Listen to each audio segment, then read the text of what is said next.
Panalangin para sa mga nagtatrabaho at nagtataguyod, nagsasakripisyo para sa kanilang pamilya. Sa ngalan ng Ama at ng Anak at ng Espiritu Santo. Amen. Ama naming makapangyarihan, sa pamamagitan ng iyong anak na aming Panginoon, pinabanal mo ang gawain ng tao, sapagkat siya mismo ay naranasang magtrabaho sa mundong ito.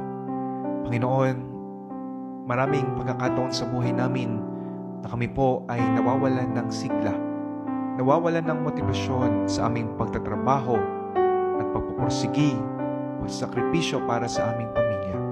Mga pagkakataon na kami napapagod, mga pagkakataon na para bang hindi namin makita ang kahulugan ng aming ginagawa. Panginoon, bigyan niyo po kami ng sapat na motibasyon.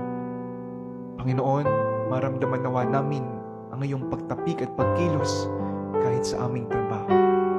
Makita nawa namin ang kahulugan ng aming ginagawa sa iyo at lalatigit sa pagsasakripisyo namin para sa ikabubuti ng aming pamilya. Turuan niyo kaming magmahal.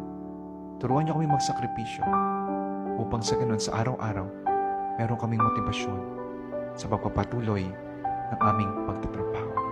Ang lahat po ng ito ay aming hinihiling sa pangalan ni Kristong aming Panginoon. Amen.